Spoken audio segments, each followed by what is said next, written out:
Pozdravljeni v podkastu Misija kakovost. Pred nami so že nova tema in novi gosti. Tokrat bomo govorili o bralni pismenosti kot pomembnemu stebru kakovosti v vzgoji in izobraževanju. Naše sogovornice prihajajo z osnovne šole Antona Tomaža Linharta Radovljica, kjer so si izboljšanje kakovosti delovanja šole zastavili prav z dvigom bralne pismenosti. Bralna pismenost je pomemben napovednik učenčevega uspeha pri vseh predmetih, ne le pri slovenščini. Kljub številnim nacionalnim pobudam, pa rezultati mednarodnih raziskav in tudi opažanja učiteljic in učiteljev kažejo pri učencih upad zmožnosti za razumevanje, kritično vrednotenje in uporabo pisnih informacij. Zato je vprašanje, kako sistematično dvigniti bralno pismenost učencev, eno temeljnih vprašanj kakovosti v vzgoji in izobraževanju. Tega so se na osnovni šoli Antona Tomaža Linharta lotili sistematično in celostno. Več pa izvemo od gosti. To so učiteljice Tjaša Jazbec, Tina Kuralt in Neža Rejc. Lepo pozdravljene. Lepo pozdravljeni. Zdrav. Veliko smo v preteklosti govorili o tem, da so mednarodne raziskave pokazale upad dosežkov bralne pismenosti pri učencih in to ne le v Sloveniji, temveč tudi v drugih državah. To pa najbrž za učiteljice in učitelje ni bilo presenečenje. Kaj konkretno opažate tisti, ki delate v šolah? Kako se to vidi? Tjaša Jazbec, vi učite slovenščino, ne, na šoli? Drži. Ja, rezultati raziskav res niso spodbudni. Učitelji opažamo, da učenci vse manj berejo, da branje ni priljubljeno, kar sicer morda velja celo tudi za odrasle. Zavedamo se, da z učenci, ki imajo slabo bralno tehniko ali pa težave z branjem, težje dosegajo učni uspeh in učne cilje. Se vam zdi, da ste včasih lažje učence, učenke privabili k domačemu branju kot mogoče zdaj? Verjetno v času, ko še ni bilo toliko tehnologije, je bilo učence lažje prepričati v branje, ker je branje vseeno dejavnost, ki ti, ko se vanjo vržeš, pač prinaša nek užitek. Seveda pa pri bralni pismenosti govorimo kot o pismenosti, ki je osnova vseh ostalih pismenosti. Tu ne gre le za branje. Res je. Bralna pismenost je neka temeljna veščina. Brez dobrega razumevanja prebranega pač težko razvijamo in uporabljamo druge spretnosti, na primer presojamo spletne informacije, ki jih pridobivamo in smo tudi kritični do njih. Težje tudi izluščimo bistveno od nebistvenega, poudariti pa je po moje treba tudi, da bralna pismenost ne predstavlja zgolj in samo branja, temveč zajema tudi ustrezno izražanje, kritično presojanje in pa uporabo informacij. Katero obdobje pa je po vašem mnenju, Tina Kuralt, najbolj ključno za usvajanje branja, bralnih navad, pa tudi za razumevanje prebranega? Absolutno prva triada. Tukaj v tem obdobju imamo učitelji že v učnem načrtu načrtovanega veliko več časa, ki ga lahko posvetimo usvajanju branja. Pomembno pa je, da se v tem obdobju učitelji s premišljenimi metodami in raznolikimi dejavnostmi res spodbujajo bralno motivacijo in razvijajo besedni zaklad ter učence učijo razumevanja prebranega. Pa zdaj, ali tukaj berejo otroci ali berejo učitelj, niti ni tako pomembno.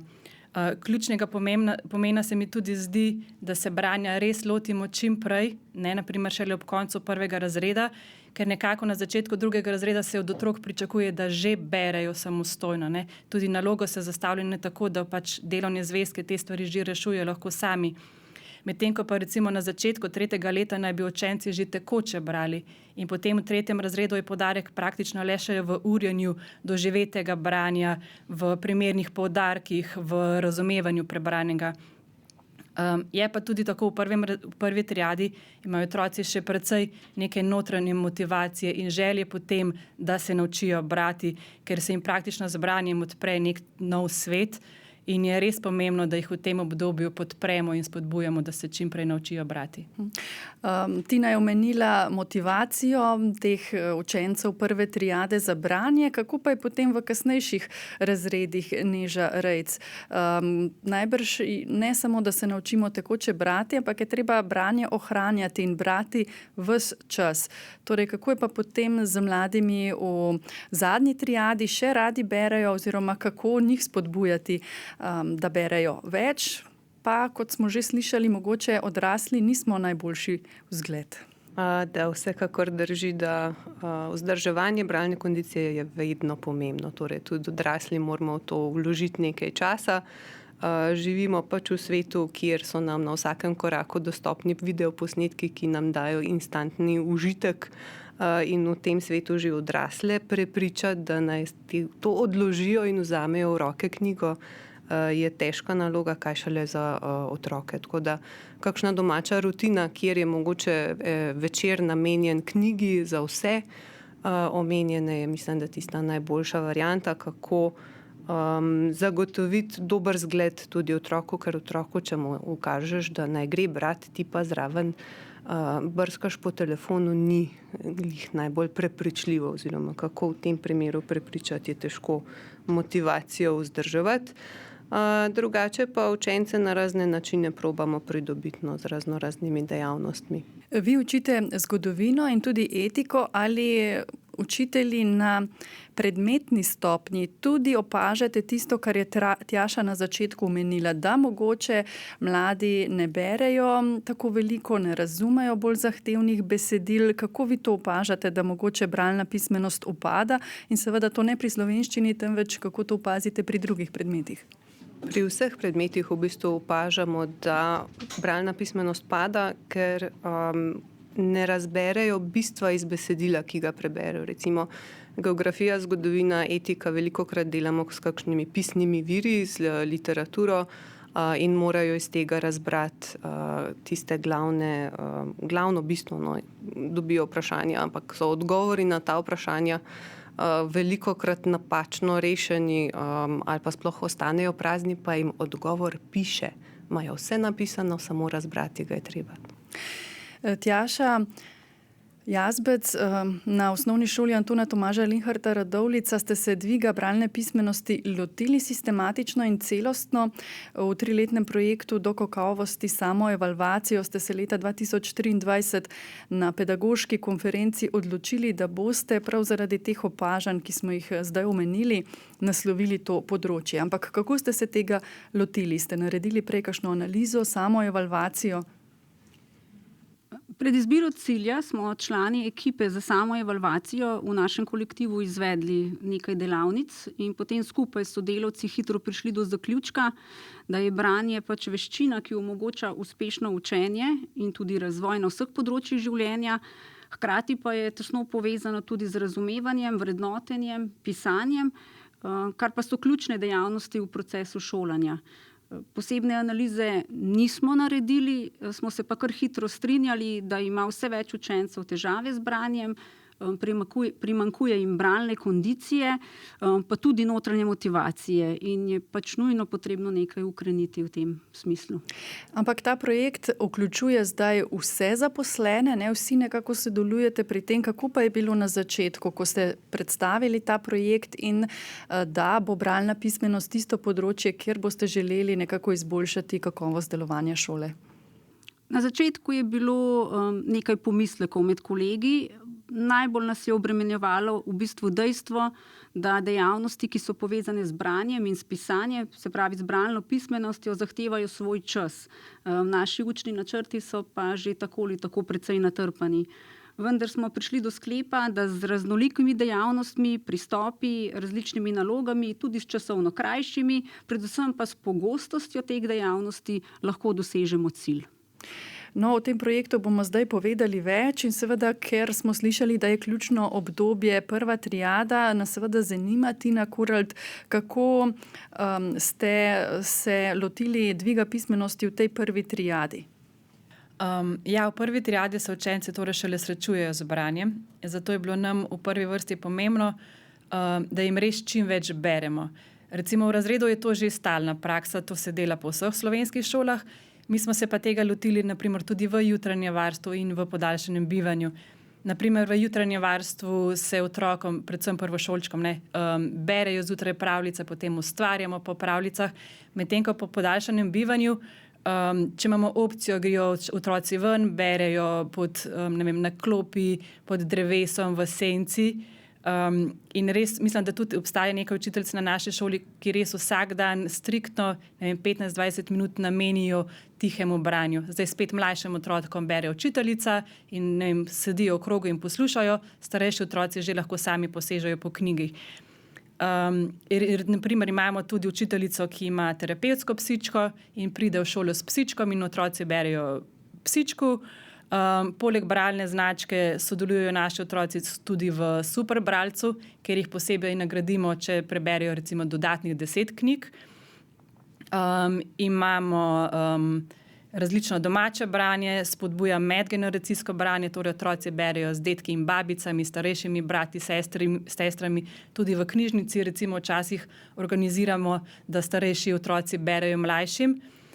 V 3. razredu naprimer beremo določene knjige v nadaljevanjih, tako da se lahko otrok popoldan doma pripravi na svoj odlomek in ga potem pred celim razredom prebere naslednji dan, in tukaj se res pokazal zelo velik napredek in želja potem, da preberejo in komaj čakajo, da pridajo na vrsto, da lahko preberejo svoj odlomek. To je nekaj tistih primerov recimo dobre prakse, ki so se res izkazali za odlične. Naprimer, vem, da neka učiteljica v 2. razredu so brali Petra Nosa. To so take kratke, šaljive zgodbice in so prav tekmovali otroci med sabo, kdo jih bo lahko več prebral, in naslednji dan učiteljici v šoli povedal obnovo. Tako da nekaj takih primerov. Prej ste omenili, torej, da mladi učenci na glas preberejo en določen izsek. Branje na glas je določen izziv, ne, pri učencih, pa ne samo pri tistih v prvih razredih. Ne? Definitivno je, ampak mogoče ravno s tem, ko damo otroku možnost, da se doma pripravi na prebrano. Mislim, jaz sem tudi recimo opazovala prej v 3. razredu, ne vem, smo z učenci štopali, koliko časa potrebujejo za prvo branje nekega besedila in koliko potem za drugo branje, za 3. branje, in se res rezultati se občutno izboljšajo. In ko ima otrok možnost, da se nauči določeno besedilo prebrati doma, je res velika razlika in potem so res pozorni na poudarke, na doživeto branje, tiste stvari, ki recimo jih v 3. razredu potem zasledujemo. In nimajo treme, ne? Nimajo treme, ne. Tjaša Jazbec, mogoče bi se na tem mestu dotaknili prav tega, kar strokovnjaki pravijo, ne, da doseženi cilji povezani z branjem ohranjajo ali povečujejo pozitivni odnos učenca do branja, medtem ko neuspehi pri doseganju ciljev povečujejo ta negativni odnos do branja. Ne? Kako vi to opažate, povezanost med to bralno kulturo in bralnimi dosežki posameznika? Zagotovo, to verjetno velja ne samo za učence, ampak tudi za odrasle. Če smo pri nečem uspešni, nam je to najboljša notranja motivacija, ki jo lahko dobimo. In učenci, ki se zavedajo, da so napredovali skozi nek proces, seveda so učno uspešnejši in imajo večjo željo potem, da s tem nadaljujejo, ne, da se s tem še naprej ukvarjajo. Najbrž je pa težko potem v samem razredu v praksi slediti vsem učencem, ne? Če izberemo cilj, ki je za učenca realno dosegljiv, mogoče ta cilj ni realno dosegljiv pa za kakšnega drugega učenca. Ne? Ta individualizacija pouka pri razredu, je to težko potem, ko ste enkrat v razredu, slediti temu? Dejstvo je, da recimo na predmetni stopnji se že pričakuje, da je neka bralna tehnika usvojena, je pa res, da jo ne usvojijo vsi učenci enako in da je potrebna notranja diferenciacija, prilagoditev, mogoče kar se tiče samega besedila, se pravi, da učiteljica prilagodi besedilo ali da je več opomb po besedilu, če je potrebno. Tudi v višjih razredih je še vedno treba vsake toliko preveriti bralno tehniko ali pa tekočnost branja. Skratka, prilagoditve so v razredu nujne. Tina, kako pa vi delate s to diferenciacijo? Kako v razredu nekako otroka, učenca, ki ni tako dober še v branju, spodbujate, hkrati pa dosežete, da tisti, ki že tekoče bere, se ne dolgočasi? Recimo jaz, prej sem v 3. razredu, mi se gremo vedno ponovadi štafeto branja. Torej, to pomeni, da beremo isto besedilo, na primer iz berila, sledijo otroci s prstom in ko je pika, dobi štafeto naslednji. Tudi recimo ponavadi gledam tako, da tisti slabši bralci dobijo kakšno krajšo poved, tisti boljši bralci dobijo daljšo in praktično s tem ne vedo, da jaz notranje diferenciram pouk, se ne zavedajo, hkrati so pa veseli, ko zmorajo prebrati svoj del. To je recimo en tak. Absolutno pa potem tudi po pouku različni dopolnilni pouki ali pa še dodatni ure, kjer otrokom pomagamo, da osvojijo to bralno tehniko. Torej tudi malo preko igre, ne, in zabave. Absolutno. Delate učitelji. Branje je igra. Tjaša, nekaj ste že omenili, ne? Tudi v višjih razredih lahko spodbujate učiteljice in učitelji to bralno pismenost, pa vseeno se že predvideva, da so takrat osnove že osvojene. Ampak vseeno, na čem delate, kako pa spodbujate tiste zahtevnejše ravni znanja, to je na primer ustvarjalno pisanje, pa ustvarjanje dela ali pa vrednotenje prebranega. Kako ljube so te naloge mladim in kako nekako dosežete, da jih usvojijo? Ja, pri starejših učencih je tako, kot smo zdaj že večkrat omenili, največja težava notranja motivacija. Torej moramo mi poskrbeti za to motivacijo. Pogosto pri najstnikih tudi starši nimajo več tako velikega vpliva na to in zato se zavedamo, da je šola prostor, kjer jim moramo dati priložnost za krepitev te bralne pismenosti. Vsak učitelj nekako, vsaj v tem projektu, ki ga imamo zdaj, si je izbral določen nabor dejavnosti, ki jih skozi leto izvaja. Naprimer, v 4. in 5. razredu je poudarek na kritičnem branju, na iskanju podatkov o podpori bralnih strategij, naučijo se tudi strukturiranega pisanja besedil. Na predmetni stopnji pa učenci pogosteje glasno ali tiho berejo neumetnostna in umetnostna besedila in jih obnavljajo.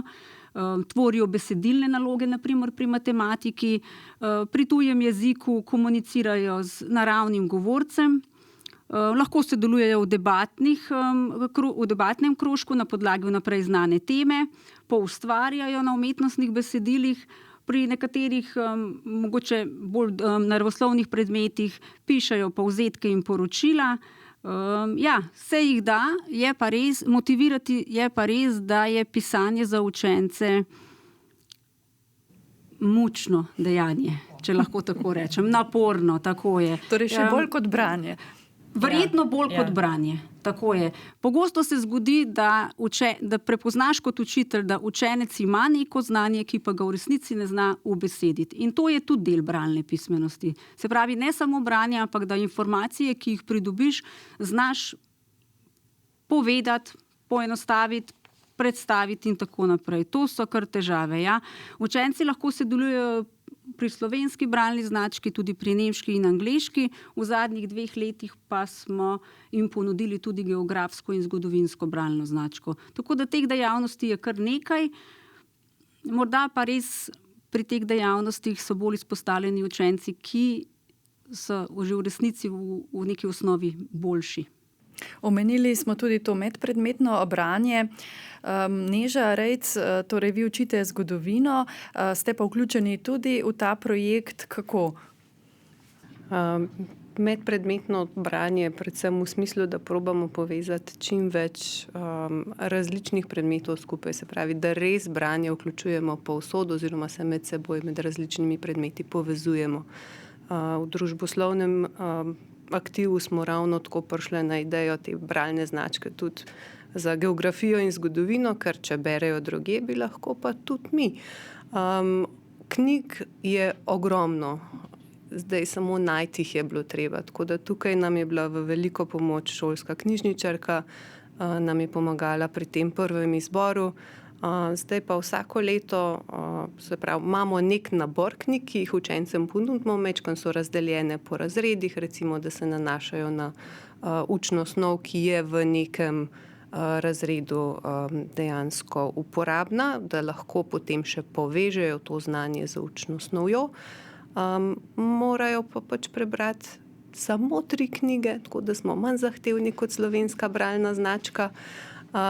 In vsako leto se pojavijo tudi učenci s kakšno knjigo, ki je na seznamu še nimamo. Tako da tudi tisto potem z veseljem dodamo zraven. Tako da seznam zdaj v zadnjih 2 letih je že kar precej zrasel, pa računamo, da se bo še daljšal naprej. Kaj pa seznam učencev in učenk, ki so vključeni v to značko? Zdaj v preteklem letu smo res razširili obe dve, torej geografsko in zgodovinsko bralno značko na vse razrede. V prvem letu smo malo omejili ravno zaradi tega, ker smo želeli tudi vse knjige same prebrati oziroma da vsaj približno vemo, kakšna je vsebina, da se lahko z učenci pogovarjamo. V preteklem letu pa potem res so imeli vsi možnost, so dokončali, se pravi tukaj točni podatki, je bilo 11 geografskih dokončanih, pa 12 zgodovinskih dokončanih bralnih značk. Računamo oziroma upamo, da bo v prihodnje teh še več. Seveda je tudi primerna nagrada mora biti. No, se to pa je naslednje vprašanje, kakšna je? Za nagrado smo dogovorjeni tudi z ravnateljem, da smejo, torej dobijo prost dan v času pouka in gremo skupaj na eno tako strokovno ekskurzijo. Vsako leto izberemo drug kraj, do zdaj smo obiskali Kropo, pa Kranjsko goro, letos pa še iščemo ideje, kam peljati učence, ki so res zaključili, se pravi, da imajo neko tako tudi smiselno nagrado povezano s predmetom. Pa so učenci izkazali tudi zanimanje za pogovor o teh knjigah ali pa vprašajo vsaj za nasvet, katera je najboljša, najkrajša? Ja, vsekakor pridejo vprašati za nasvet, mogoče katera je najkrajša, tako da smo jih tudi po dolžini malo razdelili. Tiste najkrajše so šle v 6. razred, 7., 8., 9. pa potem vseeno raje vidimo, če so kakšne bolj zahtevne. Ne dajemo prav veliko nasvetov, včasih skozi oziroma ob učni snovi, ko se pogovarjamo, jim omenimo, več o tem pa lahko recimo preberete v tej in tej knjigi, pa jim na ta način dajemo spodbudo, se pravi, da vejo glede učne snovi, če jih kaj bolj zanima, v katero smer lahko pogledajo. Tjaša, kako pa lahko na primer vključimo projekt tudi v predmet športa? Kje tam na primer vključijo vaši učitelji, učiteljice branje? Učitelji športa so imeli na začetku verjetno največ pomislekov v našem kolektivu. Se strinjamo, da so športne dejavnosti precej oddaljene od dela z besedili. Pa smo vseeno našli tudi na tem področju rešitve. Učitelji tako na primer navodila za izvedbo neke naloge ne povedo, ampak jim prepustijo, da to učenci sami preberejo in potem glede na to, kar so prebrali, tako kot so navodilo razumeli, pač dejavnost tudi izpeljejo. Ne? Ali pa recimo en učenec potiho prebere navodila in jih potem ustno posreduje skupini. Lani so na primer imeli štafetne igre, ob katerih so reševali križanke, pripravljajo se na govorne nastope, kjer predstavljajo manj znane športe, tako da se tudi pri tem predmetu da krepiti bralno pismenost. Torej, zadržkov zdaj ni več. Ni. Tina, Poleti s knjigo pa je še en projekt, ki spodbuja učence k pozitivnemu odnosu do branja in do knjig. Takrat tudi prenočite, se mi zdi, v prenovljeni knjižnici na podružnični šoli. Kako dobrodošel pa je ta projekt pri otrocih? Imajo radi to, da spijo nekje drugje? Ja, res je. S projektom Poleti s knjigo smo začeli približno pred 4 leti, ko smo se lotili prenove in pa tudi povečave tiste prenatrpane knjižnice. In dejansko z novimi svetlimi prostori tukaj v knjižnici so tudi otroci veliko raje pričeli prihajati v knjižnico. Poleg tega je tudi postala knjižnica nek prostor, ne le samo za izposojo, ampak tudi prostor, kamor so se lahko umaknili pred vrvežem in hrupom cele šole. Tisto leto smo na to ob otvoritvi knjižnice prvič pripravili tudi omenjeno prireditev Poleti s knjigo.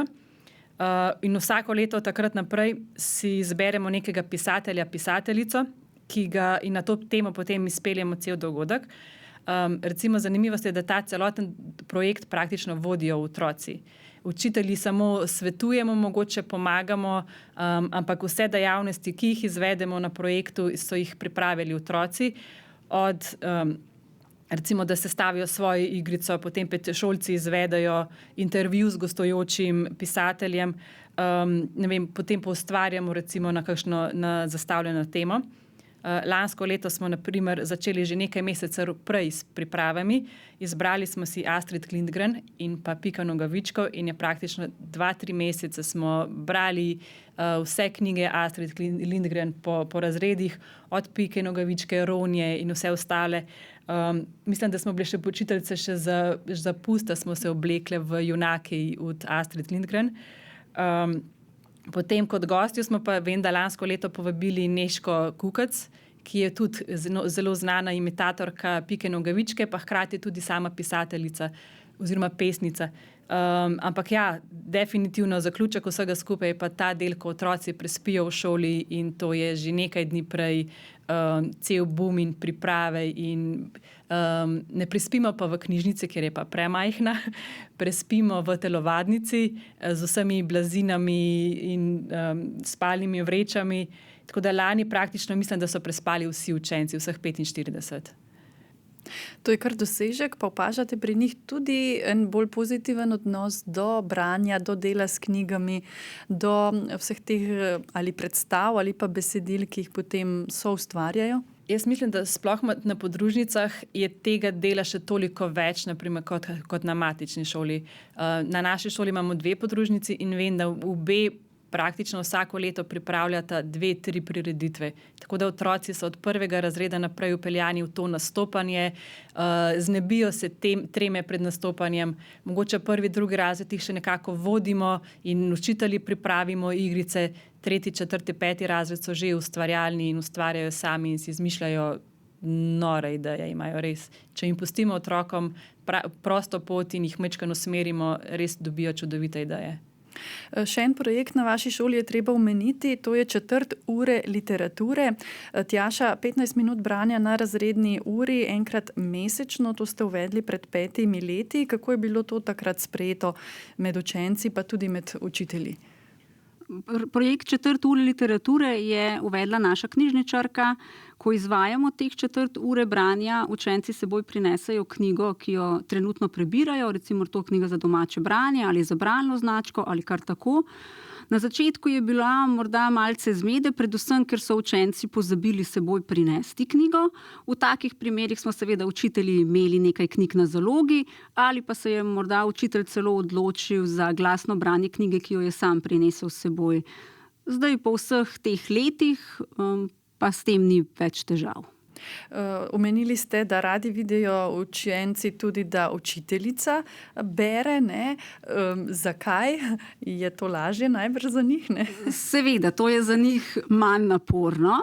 Se pa zelo veselijo glasnega branja, če učitelji glasno beremo, še predvsem, če so to res izbrani odlomki, napete, zanimive, morda celo zabavne knjige in pa teme seveda, ki so učencem blizu. Tako da učitelji res izkoristimo priložnost, kadar jo imamo, da jim glasno prebiramo. Neža, prej smo nekako omenili, da mladi berejo manj zahtevna besedila. Imate tu mogoče kakšno rešitev ali pa date tudi v zgodovinski bralni znački poseben poudarek temu, da se naučijo brati tudi drugačna besedila, tudi tista mogoče malo bolj zahtevna? Poskusimo jih vsekakor motivirati, da berejo čim več. Vsekakor bi si želeli, da so tudi besedila čim bolj zahtevna. Je pa ta motivacija zelo težka, oziroma težko jih je prepričati, da bi stopili iz svoje cone udobja, pa nekaj na hitro prebrali. Ampak se pojavljajo učenci, ki pa res preberejo zahtevna besedila in tudi znajo o njih veliko potem povedati.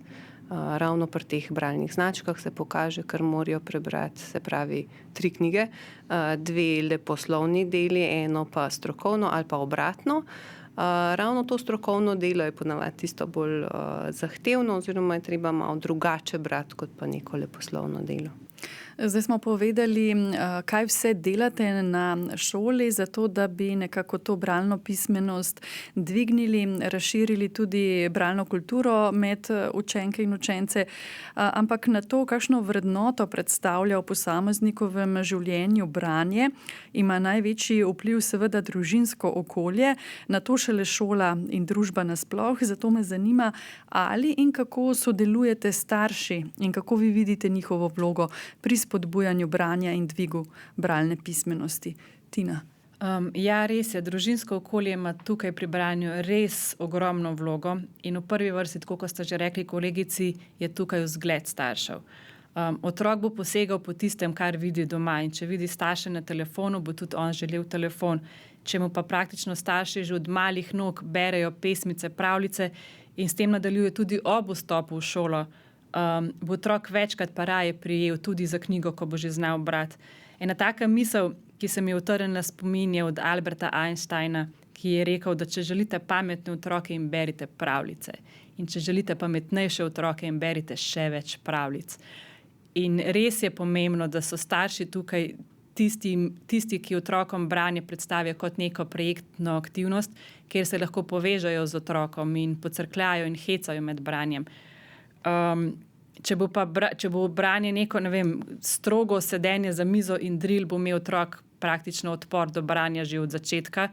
Zato je res pomembno, da starše opolnomočimo z nasveti dobre prakse in z malimi skrivnostmi za spodbujanje branja in praktično skozi celotno triado, prvo triado, tudi obveščamo učitelji, starše o napredku otroka na bralnem področju in po potrebi usmerjamo naprej. Imate pa za starše učencev prve triade tudi predavanja, o pomenu branja. Tako, res je. Naša svetovalna delavka se je res angažirala v tej smeri in praktično za celotno prvo triado pripravi za starše take delavnice s praktičnimi nasveti, ki so hkrati tesno povezani tudi z učnim načrtom. Naprimer, v prvem razredu izvede delavnico za zanesljive korake v svet branja in pisanja in staršem da nasvete, kako otrokom pomagati pri usvajanju in utrjevanju predbralnih spretnosti in pa hkrati pri začetnih korakih usvajanja teh temeljnih veščin.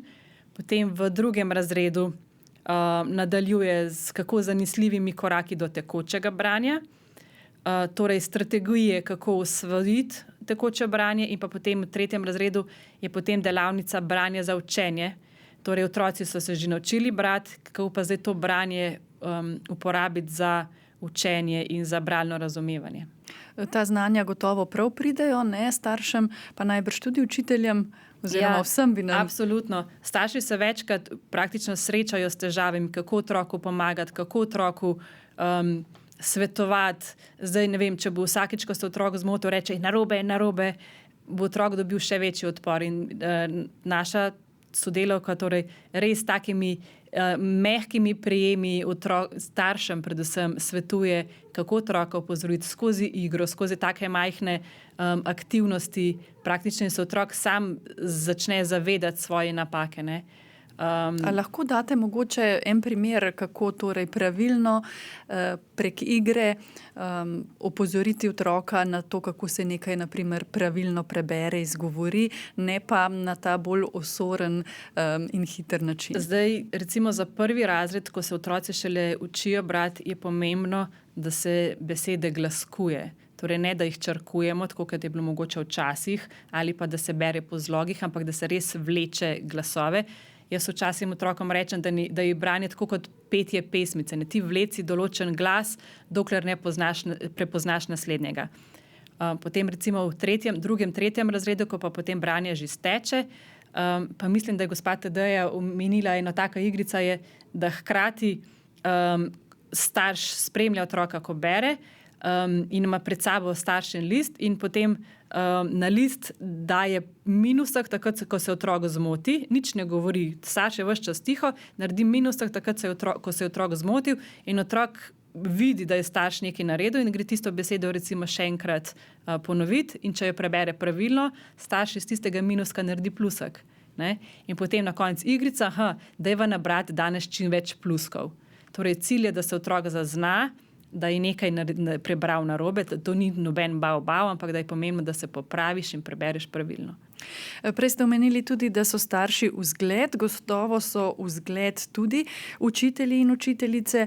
Tjaša, kakšni bralni modeli pa ste učitelji? Vemo, da je to tudi zelo pomembna vloga. Ne? Če bo učitelj govoril o pomenu branja, sam pa bo bolj slab bralec ali pa ne bo otrokom postregel s kakšnimi nasveti, primernimi zanj, najbrž ga ne bodo ravno upoštevali. Ne? Res je. Najboljši zgled je, če imaš knjige ves čas pri sebi. Jaz kot učiteljica slovenščine imam na svojem katedru polno knjig in če recimo ob koncu ure ostane minuta, 2, če je sreča 5, vzamem kakšno knjigo, mogoče jo čisto naključno odprem in jim kakšen del preberem. Mogoče koga potegne, da bo knjiga vseeno si izposodil. Mislim, da smo na naši šoli zdaj tudi zaradi tega projekta res zelo usmerjeni v to branje in da jih spodbujamo, tako kot je že kolegica Neža povedala.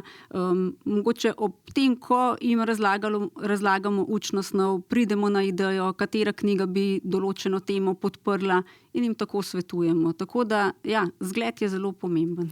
Mislim pa, da ste šli vi še korak dlje in ste k sodelovanju povabili tudi starše učencev, ki hodijo pa že k predmetni stopnji, ne?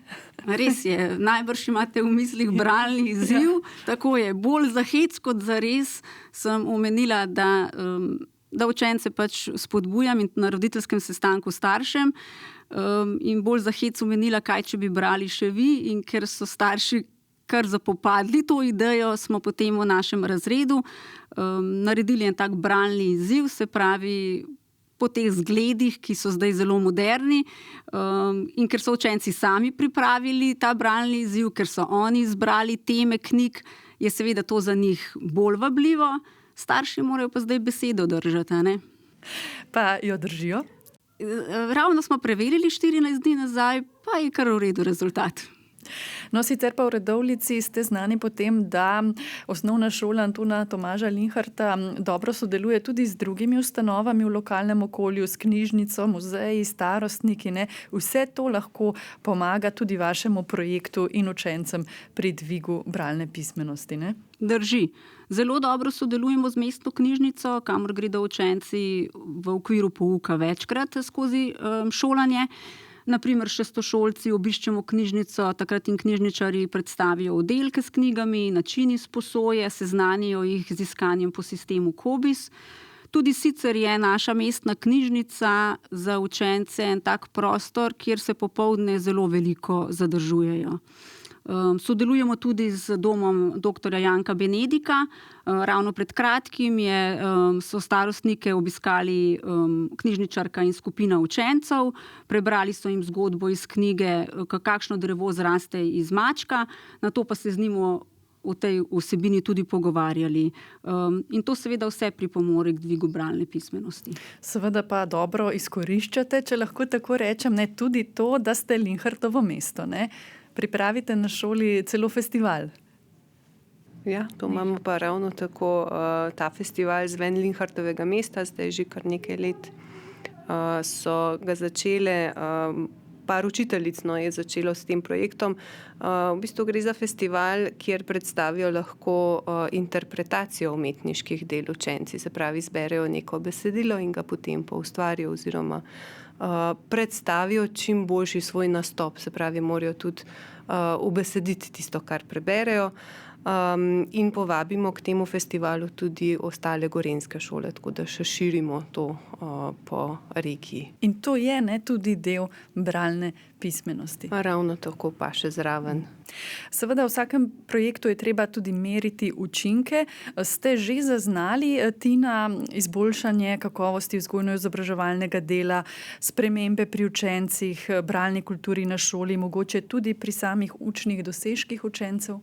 Zdaj po 2 letih zelo težko potegnemo črto pa rečemo, da so učenci bistveno bolj uspešni kot prejšnja leta. Jaz menim, da moramo za prave rezultate še nekaj let počakati. Se pa absolutno pozna napredek pri številnih učencih, ki so naprimer mogoče tudi zaradi bolj spodbudnega šolskega dela in pa v višjih razredih, predvsem zaradi vzora nekaterih sovrstnikov, postali neki mali knjižni moli. Učiteljice tudi opazimo, da v razredu jim ni več tako nerodno ob glasnem branju, da so nekoliko bolj spretni ob pisnem in ustnem izražanju. Se pa praktično zelo pozna tudi ob prihodu v šolo nek padec teh predopismenjevalnih zmožnosti otrok. Tako da mogoče zaenkrat je naš cilj, da držimo te rezultate na tej točki, kjer so, ker gre padec v bistvu teh sposobnosti bralnih še niže dol, ne. Tako da mi bomo mogoče že zadovoljni, če vzdržujemo nastalo situacijo. Praktično pa z vsemi temi testi, ki jih izvajamo in ki jih merimo, dokazujemo, da otroci zelo napredujejo v svojih bralnih sposobnostih. Izvajamo jih v 1., 2. in 3. razredu. Kateri so ti testi? V 1. razredu učiteljice izvedajo predopismenjevalni test, izvedajo ga na začetku in pa na koncu šolskega leta. Torej, kako otroci poznajo že določene črke, kdo že zna sploh brati, kako se znajdejo v tistih osnovnih izrazih, kot naprimer knjiga, pisatelj, ilustrator, kaj od tega naprimer že poznajo. Potem v 2. razredu se izvede test razvitosti bralnih spretnosti in pa tudi hitrost branja. In v 3. razredu potem tudi bralno razumevanje. In na podlagi vseh teh rezultatov tudi naša svetovalna delavka potem za starše pripravi dopis, na kakšen način naj še vztrajajo, in tudi za učiteljice praktično, kateri otroci potrebujejo še več podpore pri usvajanju branja. Praktično vsi otroci od 1. do 3. razreda, oziroma mislim, da se do 4. razreda jih spremljamo pri hitrosti branja, napredujejo. Kljub temu pa nekje 20% otrok ne dosega recimo tistih minimalnih standardov branja. Zdaj, nekaj od teh otrok je sigurno tistih, ki imajo določene učne težave, recimo disleksije, potem so tudi tukaj otroci tujci. Ampak nekaj je pa še vseeno takih otrok, ki bi pa lahko napredovali precej bolje ob ustrezni domači podpori. Neža, kako pa lahko spremljate napredek tistih v višjih razredih, ne? Najbrž rezultati NPZ-jev niso tisti še, ki bi vam lahko pri tem pomagali, ker ste v tem projektu 2 leti in še nekaj mesecev. Ja, ravno pomladi bojo prišli tisti rezultati NPZ-jev, ki jih čakamo, se pravi, bodo učenci, ki so dejansko zdaj par let delali skozi projekt raznorazne aktivnosti za dvig bralne pismenosti, preskusili svoje znanje zdaj v 9. razredu, tako da ta del nam še malo manjka.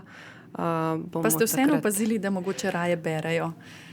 Ja, morda res. 6. razredi so letos sploh močni, kar se tiče bralne značke, no nasploh tudi pri slovenščini. Jih je kar precej takih, ki hodijo tudi s knjigo po šoli. Več takih otrok se vidi mogoče v zadnjem času, kot jih je bilo pa par let nazaj. Tjaša Jazbec, to je najbrž tek na dolge proge, ne?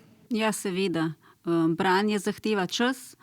Ničesar se ne da prehiteti, nobene bližnjice ni, tako kot pri športu. Za branje potrebuješ motivacijo, kondicijo in nenehno vajo. Najbrž je bralna pismenost področje, ki bo tudi zaradi našega načina življenja, pa modernih tehnologij in tudi umetne inteligence, ne, še kako pomembno tudi v prihodnje. Res je, ja. Za smiselno sprejemanje vsebin na spletu in tudi kritično uporabo umetne inteligence je bralna pismenost verjetno nujna. Šola po našem mnenju ostaja skoraj edini prostor, kjer se sistematično razvija poglobljeno branje in razumevanje daljših in zahtevnejših besedil.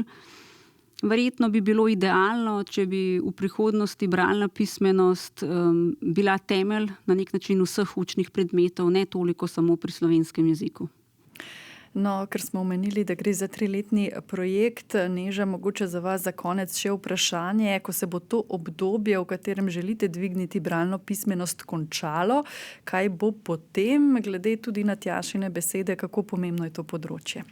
Vsekakor bomo z določenimi dejavnostmi, ki smo jih začeli, tudi nadaljevali, ker tukaj je res pomembno, da vztrajamo in peljemo vsaj tiste dele projekta, ki so bili do zdaj videti najbolj uspešni, tudi naprej. Se pravi. Kateri so to? Vsekakor obdržimo bralne značke oziroma razne dejavnosti, kot so branje starejših z mlajšimi, se pravi še neka motivacija otrokom na predmetni stopnji, da gredo brati, ker se lahko pred nekom postavijo, kaj znajo. Se pravi, jim damo nek smisel mogoče še, kot da berejo samo zase. Tako da vnaprej vsekakor take dejavnosti obdržimo, potem pa iščemo nov cilj. Gradiva je dovolj. Tako, najlepša hvala za pogovor v podcastu Misija kakovost, ki smo ga posvetili bralni pismenosti in nakazali nekaj dobrih šolskih praks, projektov in dejavnosti, ki lahko dvignejo bralno pismenost in mlade spodbujajo k branju. Z nami so bile gostje z Osnovne šole Antona Tomaža Linharta Radovljica. To so bile učiteljice Tjaša Jazbec, Tina Kuralt in Neža Rejc. Želim vam seveda uspešen projekt in tudi izpolnitev teh ciljev, ki ste si jih zadali na šoli, in srečno. Hvala.